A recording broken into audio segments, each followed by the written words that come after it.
మాట్లాడినా మన సినిమా థియేటర్లో మాట్లాడుతుంది కదా, అది గొప్ప విషయం. అది మన ప్రొడ్యూసర్ ఫేస్లో, మన డిస్ట్రిబ్యూటర్ ఫేస్లో ఆ స్మైల్స్తో తెలుస్తుంది కదా.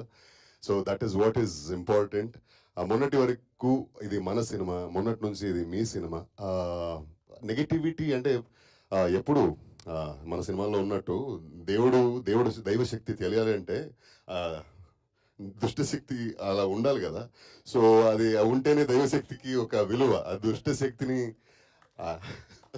We are appreciating your character. అంత అద్భుతంగా పండించారు మీ క్యారెక్టర్ ని అన్నది మా ఉద్దేశం. నేను చెప్పబోతున్నది ఏంటంటే దైవశక్తి మనకు తెలియాలంటే దుష్టశక్తి అలాంటి ఒక పవర్ఫుల్ గా ఉండి మనల్ని బాధ పెట్టినప్పుడు దేవుడు వస్తాడు, దేవుడు మమ్మల్ని కాపాడతాడు కదా. అలానే ఈ రివ్యూస్ అది ఇది ఏదైతే చెప్తారో ఆ నెగిటివిటీ ఎవరైతే అనిమోసిటీ స్ప్రెడ్ చేస్తున్నారో చాలా థ్యాంక్స్ అండి. మీ వల్ల ఇప్పుడు ఆడియన్స్కి మన సినిమా బాగా రీచ్ అయింది.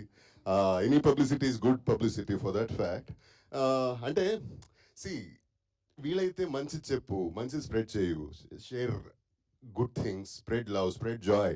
అనిమోసిటీ స్ప్రెడ్ చేయొద్దు ఎప్పుడైనా, అది ఎవరికి మంచిది కాదు. In case if that is helping you to survive, please do it well, even more. అందుకే ఈ ఫిగర్స్ కానీ ఈ స్మైల్స్ కానీ చూస్తున్నారు మీ వల్లనే. Thank you so much. ఒకటి అంటే నేను మొన్నటి నుంచి రిలీజ్ అయినప్పటి నుంచి అంటే స్క్రీన్ విజిట్స్కి వెళ్ళినప్పుడు ఒక్కటి నోటీస్ చేశానండి. క్లైమాక్స్లోకి ఒక శివ దర్శనం జరిగేసరికి కూర్చున్న ఆడియన్స్ చేతి దండం పెడుతున్నారు, ముక్కుంటున్నారండి. అండ్ ఇఫ్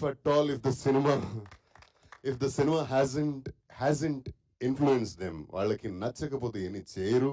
అండ్ ఇదేదో పిఆర్ స్టంట్ కాదు, దాన్ని రికార్డ్ చేసి పెట్టొచ్చుకుంటే మనం, బట్ చేయలేదు అలాగా. And this is what it is, this is the fact.